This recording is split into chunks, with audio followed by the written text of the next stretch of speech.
Hi everyone, how you doing? I'm going to go ahead and jump actually ahead to the end slide and show you what's going on for the next couple of weeks. So this PowerPoint will be due, the assignment, which will be a Microsoft Word document, will be due on the 30th. And then on the 7th, the following week, we'll have a video and a worksheet that goes with it. And on the 14th, we're going to have our first exam. Okay, so just kind of give you a heads up. So on the exam, it will be on the 14th, which is a Wednesday, and I just want to make sure you have the following worksheets. Make sure you have the worksheets that you did when you watched the PowerPoints on Intro to Mammals, Mammal Evolution, and even this one. And there will be a few questions on the video that you're going to be watching. One question on inner fish, which you handed in the worksheet, hopefully for that. And then also for the video you'll be watching next week, there'll be a couple exam questions on there. So another quick piece is that some are asking about attendance. And the way that I'm trying to take attendance is through a quick attendance quiz every Wednesday. It opens between 11 and 1. You have to answer some really simple questions. And if you get them right, which you should, you get your attendance and you get a quick 100 for a quiz grade. So that'll help you out there. Just make sure you are logging in between 11 and 1 for mammalogy. So that gives you a little bit extra time because our class is 11:41 to 12:41. So that 2-hour window will still allow you to get attendance for the entire week, as well as, of course, completing the assignments. Okay, that way everyone hopefully won't make a mistake on who's here, who's not here, right? Especially if you're doing the work. All right, so let's go ahead and start that PowerPoint.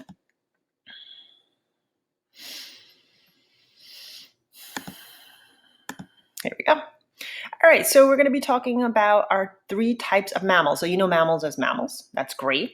Now the next piece is going to understand that mammals are broken up to 3 subclasses. Those subclasses are based on their modes of reproduction. So first we have our monotremes right here. Okay, they're going to lay eggs. And platypus and echidna are the main stars in this one. Actually, they're the only stars. There's only 2 in this group. And our other class is going to be called meta. Actually, meta means middle. Proto, I don't know if you know, in Latin means first. And these are going to be our middle evolutionary mammals. Those are marsupials. And then we have our, let me just hide this, our eutheria, eu meaning new. And these are placental mammals, and this is the subclass that we belong to.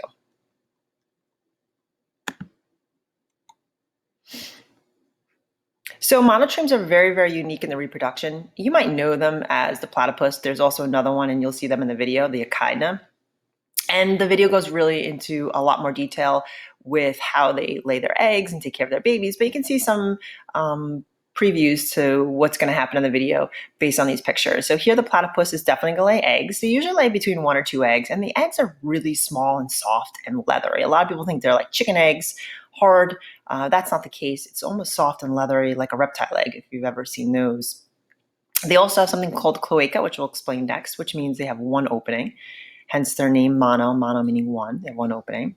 And here's just a super cute picture of a mommy platypus taking care of her 2 babies. She's holding, looks like she's holding them. They do, like, if you see here, they make like a nest or a den to take care of their babies because they're usually aquatic. Here you can see the artist's rendition of their nest. So there's unique features of monotreme reproduction. One, they have very, very large ovaries, and that's because they're going to lay a larger egg in comparison to having an egg in another mammal, which would be much smaller.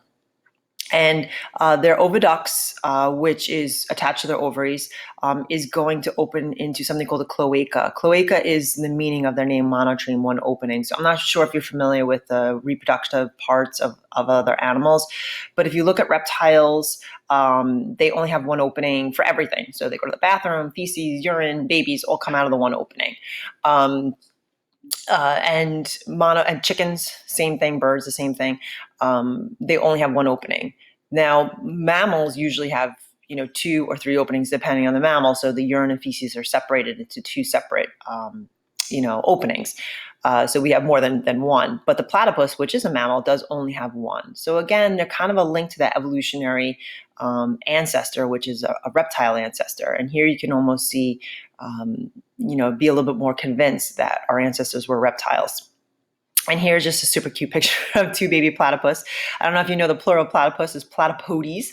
Anytime you Latinize a Greek word, it's ODS, odes. So like octopus is actually a Greek word, so it'd be octopodes, not octopi. So now you can sound super smart. But you have to know the difference between a Greek and a Latin word. Most of the words we use are actually Latin, not Greek. But platypus is Greek. So we call them platypodes for more than one. That's always a common little trivia question that I get asked. Okay, so here, another unique thing you'll see in the video is actually the milk is not coming out of a nipple. It's actually coming out of the sweat glands, which I don't know if you know, it's a little gross, but the mammary glands are the same thing as a sweat gland. Mammary glands are modified sweat glands. So sweat glands, secrete sweat out of your skin.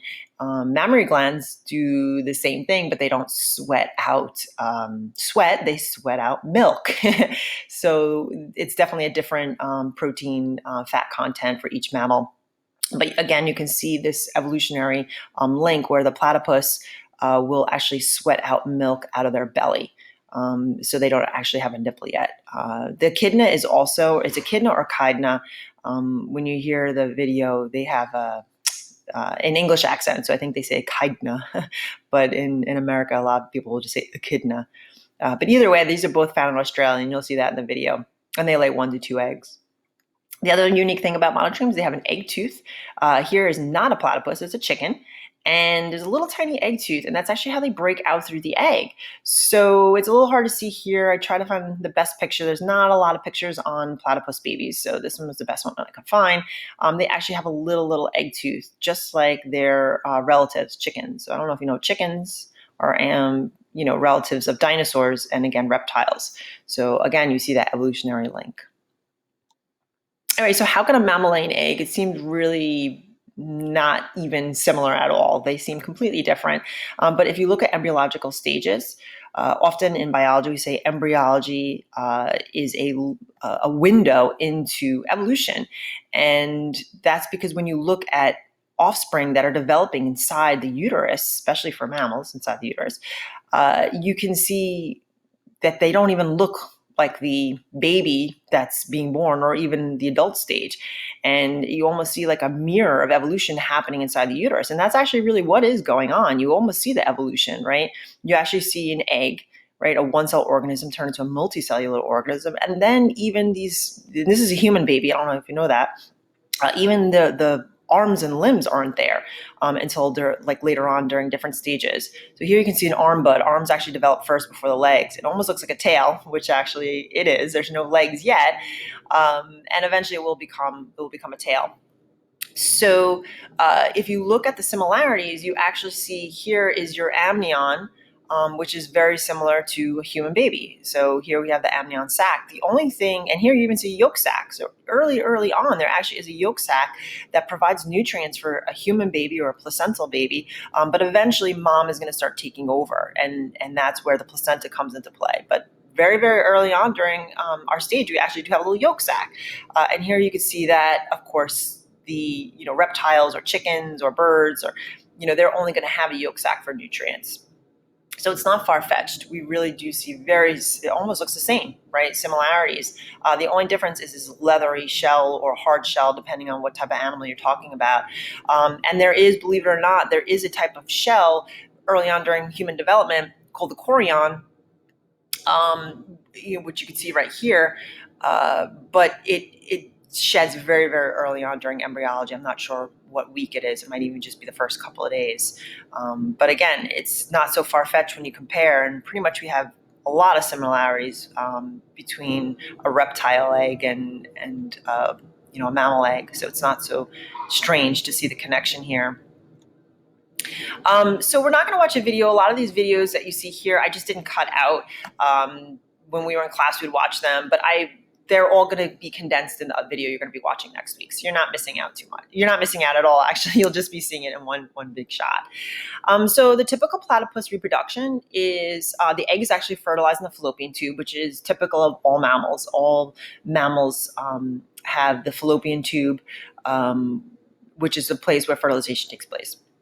And they're going to have a mineralized shell So it looks very leathery almost, and you'll see that in the video. And an egg at fertilization is 4 millimeters, which is actually quite big. You can see it with the naked eye. And when laid, it only gets to be 12 millimeters. So it doesn't stay inside the mom very long, for about a month, 28 days. And then when the shell's added, only about 10 more days of external incubation. So really, mom is holding on to that baby for about 10 days, and she cradles that baby with her tail and inside her fur. And the eggs actually are like a little liquidy and sticky, and then actually hold on to the mom's belly. And she'll lay there for about approximately 10 days. She doesn't leave the egg at all. So she has to make sure she has enough fat reserves to kind of hold on to that baby. And then she'll give milk to that baby, which is what lactation means. See this word here, lactation? That gives milk. That means to give milk. And she'll do that for about 3 to 4 months. So again, you'll see this video afterwards. And this one. Okay. So the platypus is a little unusual in that it is a mammal that has a very low temperature, 90 degrees Fahrenheit. Most mammals really fall in that 96 to like 101 is the sweet spot for mammals. And that's actually when enzyme action works the best. So the low body temperature tends to be very ancestral. We find that some reptiles, like dinosaurs, may have actually been warm-blooded, or they kept their body temperature a constant temperature. So this again is a link. They probably weren't 100% cold-blooded dinosaurs. But 90 is pretty cold. If you were at 90, you wouldn't be around. You'd be dead. So for us, for a mammal, 90 is pretty cold. Although it doesn't feel cold when it's 90 degrees out, right? The platypus lacks teeth. That's a modification that's happened more recent in evolution. And they actually use their bill is leathery, but inside is like a hard palate, and that actually crushes their food. They eat like crustaceans and shrimp and clams, and they live in fresh water. You can kind of see right here where they live. And again, you'll see that in the video. You'll see them, interacting. And a lot of times in the pictures, it's hard to see how big they are. They're really only about 20 inches. Or a couple of pounds, depending on which group of platypus. There's 2 different major groups. There's the northern, then it looks like they're one continuous, but there's 2 subpopulations. There's a northern one and a southern one, and then there's even one in Tasmania. This is Tasmania. And they have, those I believe are a little bit bigger. So echidnas, again, I'm not going to play the video, but you'll see that all next week. And if you want to watch a video right after, that's fine. I might even just do the video link early on so you can watch the video and do the worksheet. But either way, they're going to lay 1 egg pretty much consistently. The platypus is the one that usually lays between 1 and 2. And both of these, I don't know if I mentioned, are only in Australia. You don't find the platypus or the echidna anywhere else but Australia. And that's probably because they were outcompeted in, other parts of the world. So Australia really maintained isolated where they were able to survive. But other places, other mammals just were too quick, too fast, too quick to reproduce and have offspring that were successful. So the newer mammals outcompeted them.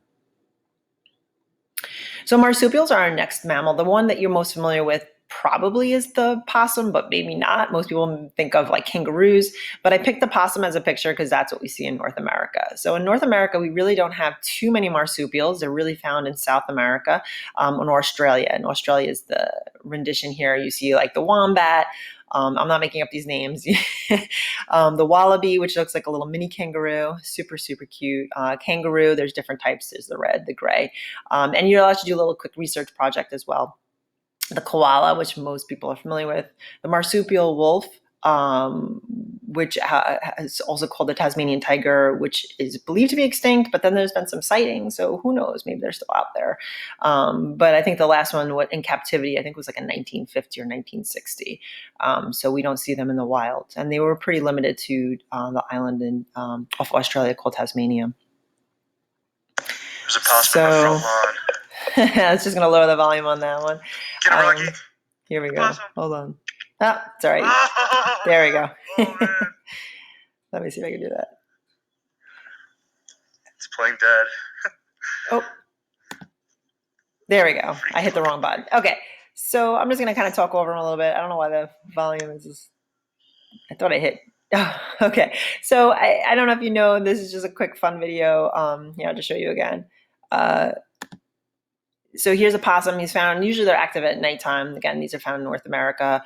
So North America, in locally, and then even like down south. And you can see he's just playing dead. And the cool thing about them playing dead is that they actually stop their heart, or slow the heart so low that predators, which are very sensitive to heart rate and temperature and smell, actually their brain determines them as being dead. And a lot of times carnivores only want to eat fresh food and not decaying food. Most carnivores, believe it or not, are not scavengers, where they have to eat like fresh meat. There are a few exceptions, like hyenas, and some lions will eat some older meat, but a lot of carnivores will kind of avoid, decaying dead meat. So he's quite effective. He actually smells dead. And not that you would smell it, but a predator definitely would. The heart rate is extremely low. And then, of course, their breathing based on their heart rate is almost non-existent. So they really do look dead. And if you actually touched, and I'm not recommending to touch them, but if you did, it would feel dead to you. It would feel rigor mortis and no heart and beat, no breathing going on. So you definitely would think of it as being dead. So they do play dead. It's not fake. Anyway, so they have really, really tiny babies, marsupials. And in the video, they'll tell you why. Most of the development takes outside of mom. But remember, it's kind of that link between an egg-laying mammal and a placenta mammal. There's no placenta. So mom can't hold on to the baby for very, very long inside her uterus. It's just not there yet. That evolutionary adaptation is not there yet. So she only holds the baby inside of a very, very short period of time. So that's what we mean by gestation. But she has a longer lactation period. So she feeds the baby milk more often. I guess you could just watch this one's just cute. So a lot of people hate possums. They want to kill them. They want to hit them. Please don't. They don't live very long. They only live 1 to 3 years. And I just want to show you, they're kind of cute a little bit, right? Look at those little faces. Mom will carry the babies under her belly. And then as they get older, they'll be on her back. That's a lot of babies. They usually only have 8 to 10 babies. I don't know how many babies are here. You can count, but it feels like more than 8. So the mating season is usually January or July, and sometimes in the south they'll have 2 litters, where up north they only have 1 litter.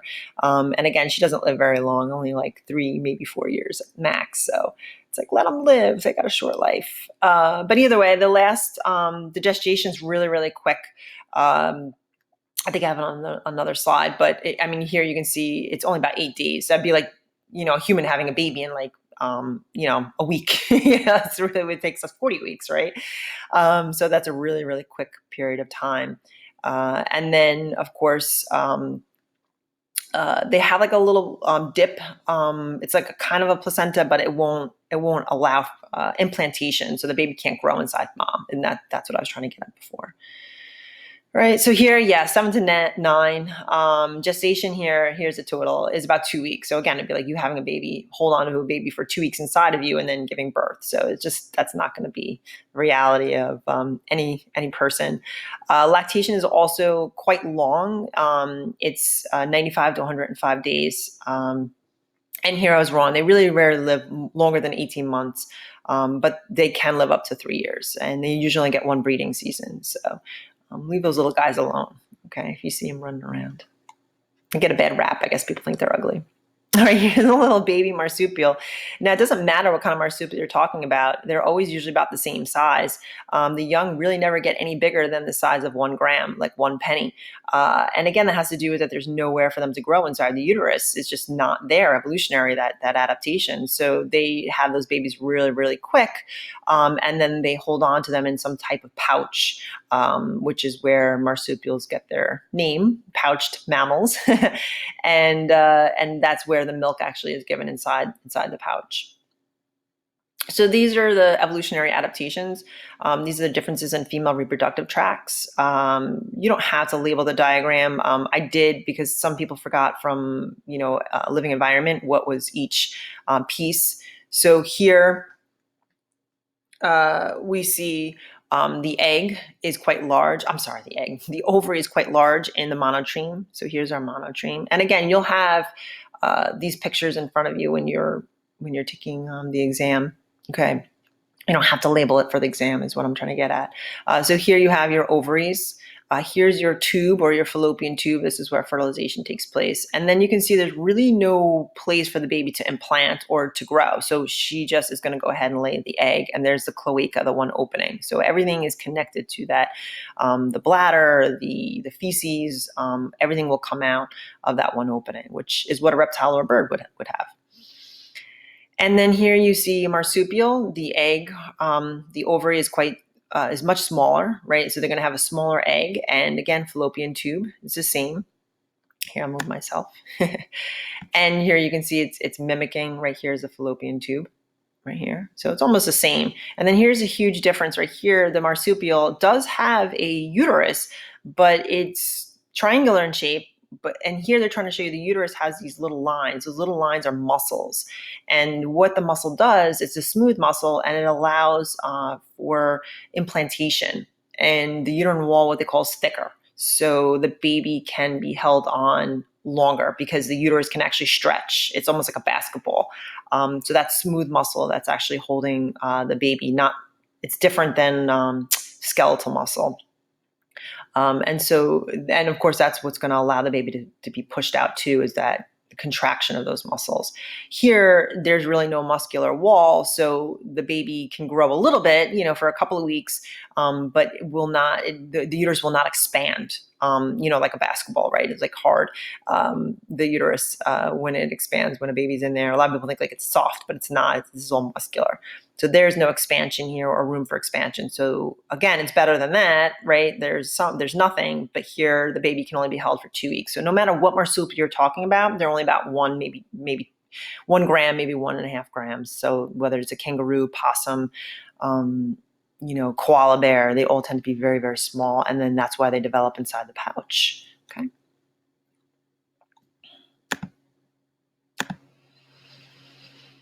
All right, so size differences in monotremes and marsupials. So I think I made that pretty apparent. Monotremes, here's the echidna, is small. It's going to be an egg. A possum is going to be quite small. It's only about 0.3 centimeters.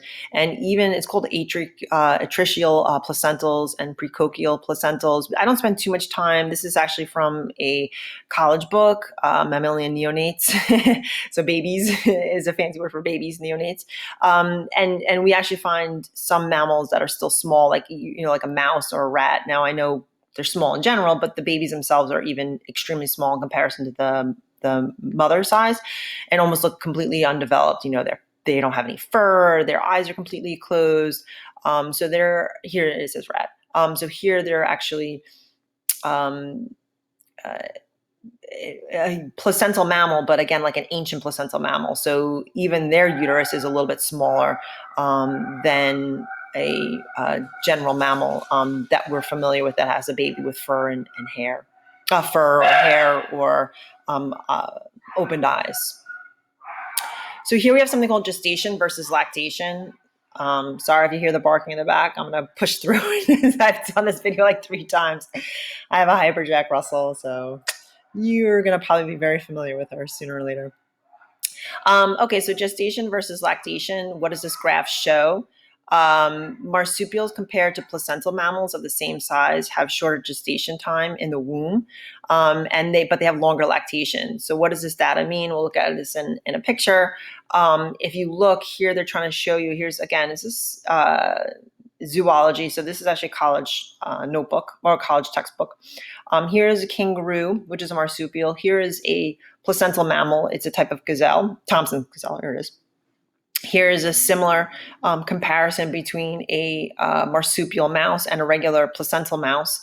So they're trying to show you, even though it doesn't matter the size of the placental versus marsupial animal, you're still seeing the same pattern here. So here, what they're trying to show you, the black is showing you gestation. So this baby is only held inside the mom for, how many days? Let's say, 20 days. But she spends a lot of time in lactation. So she gives a lot of milk to get that baby to the size that it needs to be self-sufficient outside of the pouch. Okay, here you can see that this mom which is a placental mom, is going to hold the baby a lot longer. Here you can say maybe about 180 days, right? They're similar in size. So she's going to hold on to her baby longer inside the womb and only give a little bit of milk. Okay, so we're really trying to figure out, okay, what's better? Is it better to hold the baby inside you, and give less milk, or is it better to hold, the baby less and give more milk, right? So that's the question that the scientists were asking. And here they chose two different, you imagine like a line right here, they chose two different size placental versus marsupial mammals to see the difference. So what do you think the winner is? Do you think it's better to have the baby inside you and give a little bit of milk? Or do you think it's better to have the baby less? I'm speaking as a mom, but I feel like, you don't want to have birth to a big baby, but the winner is definitely going to be placental mammals. So eutherians are placental mammals. So here's a scatter plot. And here's a little hard to read because you're like, wait, there's more marsupials. That's got to be the magic number. But if you look at our independent or dependent variable here, our maternal body mass, right? So to get the same size baby, okay, it takes less days. See, so less is better here. It's kind of like golf. Less is better because it takes you less days in order, no matter what size the mom is. Okay, so whether she's small or big, it takes you less days, right, to develop your baby using that strategy than it does for marsupial mom. So what wins out? It definitely is going to be the fact that you hold on to your baby longer. So we see in evolution that marsupials are going to lose out because it takes them longer to develop babies, okay, than placental mammals. It's not to say we don't have any marsupials, but just we find that placental mammals are going to be more successful on the planet than our marsupial ancestors or counterparts or cousins, whatever you want to call them, would be. So that's why we see them in isolated situations like in Australia, where there were really very little there were no placental mammals actually in evolution, and even South America, where they tend to have like an unoccupied niche. But as soon as you start putting in placental mammals, it wipes out our marsupials, and that's what we're seeing in Australia. As soon as you start putting in, rats and dogs, they outcompete. And that was the one issue with the Tasmanian tiger, is that with the introduction of dogs, some got loose accidentally and wound up becoming wild. That's what we see, like dingoes are wild dogs. They're not native to Australia. Just through man's history, we've kind of, knocked out a lot of marsupial wildlife, which is what Australia is battling to try to protect. All right, so what's better? The cost is lactation is more energetically costly. Okay, so it really costs more to make milk for your body than it does for you just to hold the body inside you to develop. So that's why we see placental mammals win out. It looks like it's better to take care of them in the uterus, let them grow, and then give them less milk. The constraints for also marsupials is that they need to be able to crawl to the pouch, and you'll see that in the video. And also they don't have any ability to evolve inside the uterus, so you can't get wings or hooves or flippers.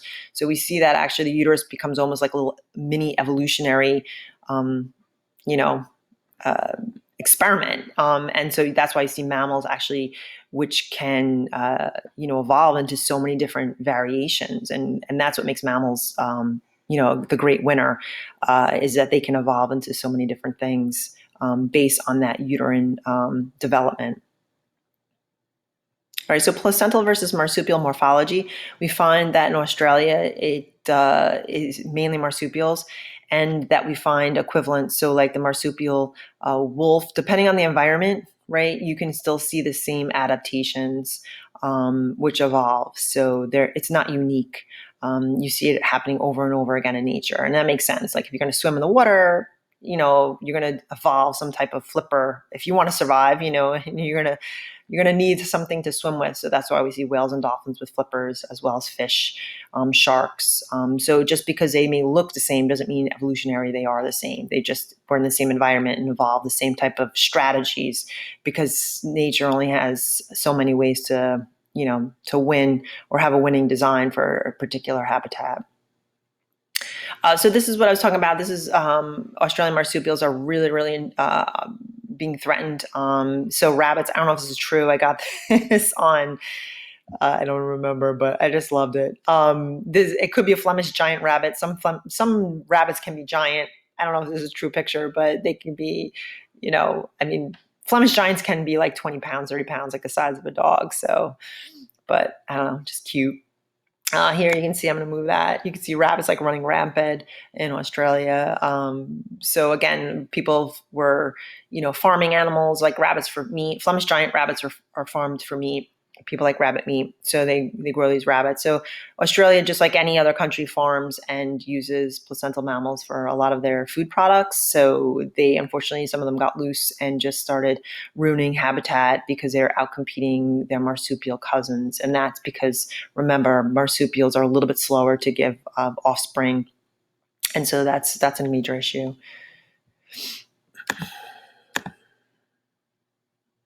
So you guys are going to be doing this on your own. You're going to be looking at different marsupials. So you're going to be doing this really quick, where you're going to be looking up a marsupial, anything that interests you. Maybe I showed you a picture you want to know a little bit more about, like the wombat. I just love that name.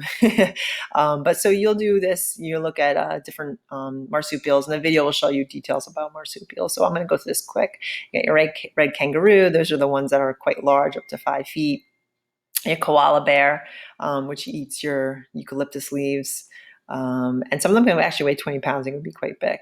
I also did the threatened status, so you'll do some little research on that. Bandicoot or bilby, I didn't make that name up. There's actually over 40 different species, and all of them are endangered. They're quite small.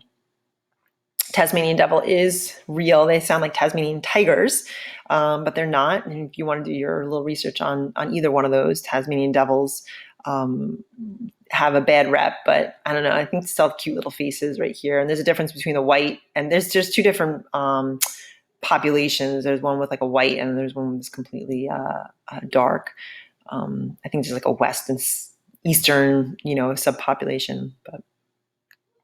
All right, so then the amazing antechinus, we're not going to watch this video, but pretty much there's two different ways that we describe mammals, and we tend to find it's pretty much, we're always in this grouping. It's called idioparis.